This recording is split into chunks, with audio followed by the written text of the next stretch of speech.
जय श्री कृष्ण सा। ज्येष्ठ मास महात्म्य अध्याय 6। रंभा व्रत वर्णन महात्म्य।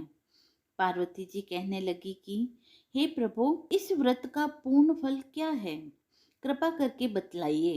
शिव जी कहने लगे, त्रेता युग से पूर्व एक दुर्जट नाम का ब्राह्मण था। वह ब्राह्मणों के कुल में पूजित, धनी और अनेक बंधुओं से युक्त था, परंतु संतानहीन होने से दुखी होकर महान नियम स्थित होकर अनेक व्रत तथा दानों को करता था। इस प्रकार व्रत आदि करते हुए बहुत समय के पश्चात उसको एक सुंदर कन्या हुई। विवाह योग्य कन्या को देखकर वह ब्राह्मण अपनी स्त्री के साथ विचार करने लगा कि इस सुंदर कन्या को किसको दें, इसके समान कोई वर दिखाई नहीं देता। ऐसा विचार कर वर देखने के लिए वह एक ग्राम से दूसरे ग्राम तथा बहुत से नगरों में जाने के पश्चात राजाओं के मंडलों में गया। अनेकों क्षेत्रों में जाकर जब उस ब्राह्मण श्रेष्ठ को कन्या के योग्य वर न मिला, तब शुद्धात्मा ऋषियों के तपोवन में उसने प्रवेश किया। फिर वह कौशिक ऋषि के आश्रम में गया।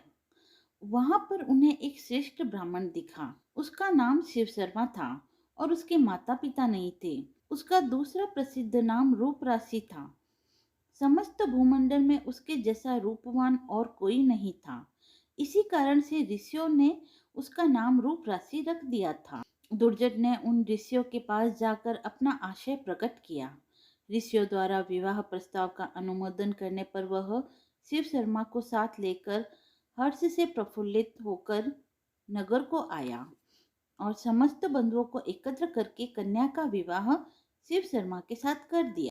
पास ही रहने के लिए उनको घर दिया, गोधन और अनेक प्रकार के भेंट दिए तथा दूसरे ब्राह्मणों को भी बहुत सी दक्षिणा दी। शिव शर्मा अपनी पत्नी के साथ सुखपूर्वक रहने लगा। इसके बहुत समय पश्चात काल से प्रेरित वह शिव शर्मा ब्राह्मण समिधा में निमित्त वन को गया और उस वन के एक वृक्ष की छाया में जाकर बैठ गया। उसी समय शिव शर्मा को एक अजगर आकर निगल गया और किसी ने भी इस कार्य को नहीं देखा तथा सूर्य देव भी अस्त हो गए। सूर्य अस्त होने के पश्चात सास, ससुर और स्त्री ने सेवकों को साथ लेकर मशाल जलाकर वन के समस्त स्थानों को देखा और सारी रात्रि खोज होती रही तथा सूर्योदय होने पर भी जब शिव शर्मा नहीं मिला तो वे निराश और दुखी होकर अपने घर चले आए। पतिव्रता गुणवती अपने पिता के घर में शोकाकुल होकर रहने लगी और नित्य देवता के पूजन में रत रहती थी। इसी दिन देवयोग से वहां नारद जी आए। गुणवती ने विधिवत नारद जी का पूजन किया और बारंबार उनको प्रणाम करने लगी। इससे प्रसन्न आत्मा नारद जी ने गुणवती को व्रत का उपदेश दिया।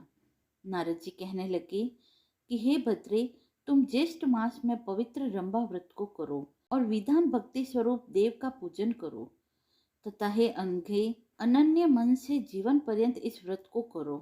हे ब्राह्मण, नारद जी बोले कि तुम इस व्रत के प्रभाव से विष्णु भगवान को पति रूप में प्राप्त कर स्थायी पद को प्राप्त हो जाओगी। इस प्रकार नारद जी के उपदेश से वनवासिनी गुणवती ने केदली वन लगाया और नारद जी के कथनानुसार समस्त कर्मों को किया। इसी प्रकार बहुत सा समय बीत जाने पर वह वृद्धावस्था को प्राप्त हो गई तथा उसी वन में मृत्यु होने पर विमान में बैठकर स्वर्ग को गई।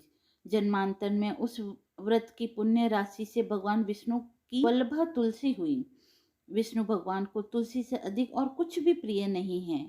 हे ब्राह्मणों, इसी व्रत को श्री शिव जी की आज्ञा से पार्वती जी ने किया और इसी व्रत के प्रभाव से पार्वती जी श्री शिव जी को अति प्रिय है। स्कंद जी से इस ज्येष्ठ मास के श्रेष्ठ महात्म्य को सुनकर प्रसन्न होकर ब्रह्म ऋषियों ने पुष्पों की माला तथा आभूषणों से श्री स्कंद जी का पूजन किया।